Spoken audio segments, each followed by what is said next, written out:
Hi, so I'm Rachel Carter, and thank you so much for having the courage and bravery to download this checklist, this guide to helping someone who you love, or are potentially thinking in the future to help someone that you love, or you are just interested on how you can make a difference in your community in this way for someone that's dying in a non-medical, non-clinical way, a way that looks at death holistically and emotionally, and spiritually if required, but not for this particular session. So I'm a soul doula. So you may have heard of death doulas or end-of-life doulas or soul midwives. So a soul doula fits under that category as an end-of-life expert.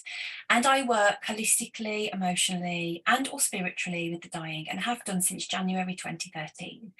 I've had the privilege of working at my local hospice, within the wards and in the spiritual care team since 2013, and in my community. I've also sat on the board of Dying Matters in my local area, and we've done numerous events around talking and facing death and dying in the community, and how it's important for well-being to face this part of life, and how it removes the trauma. So we cannot remove grief. Grief means there's love. It's not a disease. It's not something you can cure. I wish we could, but we can't, and it's part of the human experience.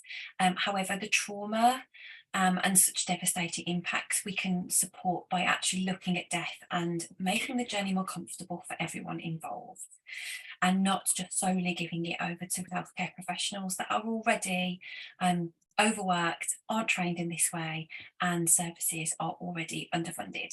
So we, as individuals, as families, as loved ones, can take back some of that power and acknowledge that we can actually support someone in death as well.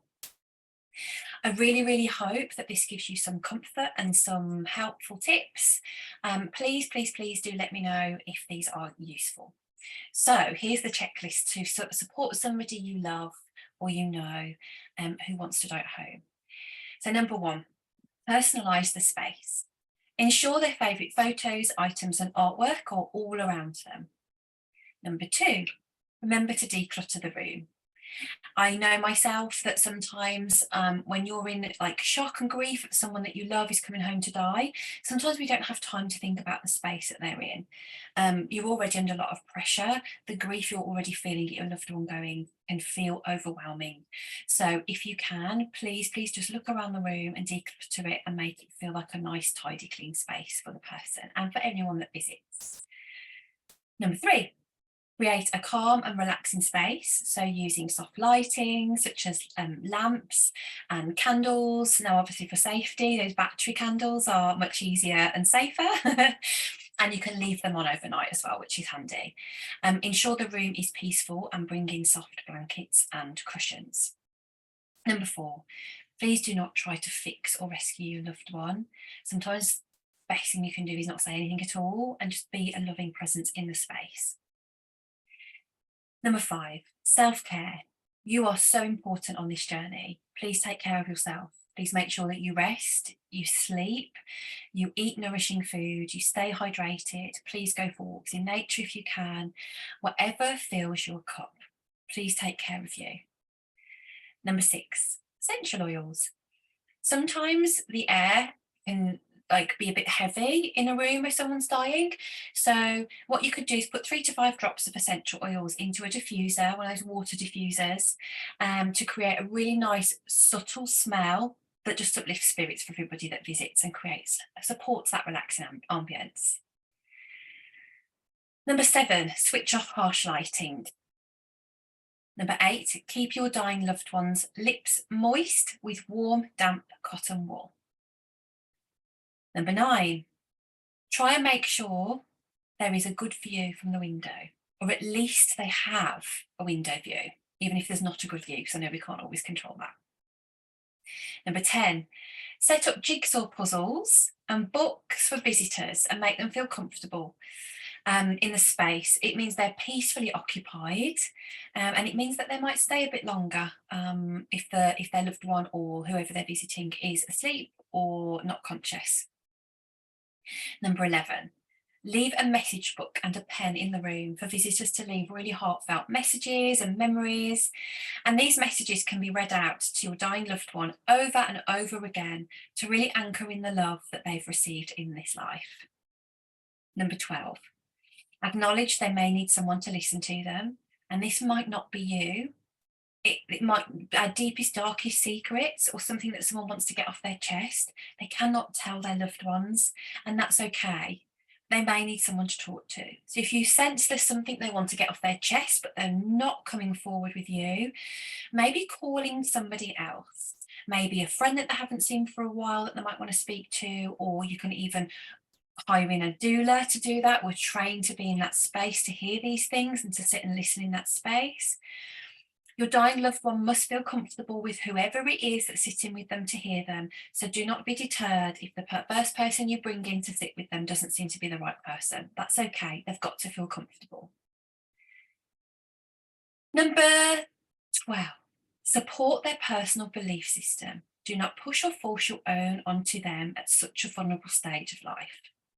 Allow them to share their beliefs without judgment and support them. If you cannot personally support their beliefs because yours do not match and you are struggling with that, please, please, please, it's okay, but please call in someone from your local community who can actually support them with their needs, with their belief system, whether it's spiritual, religious, whatever that is, please find somebody that will support them. 14, keep talking to them softly about any memories that you have between you and encourage others to do the same. Number 15, acknowledge their physical pain may have gone into what we call total pain.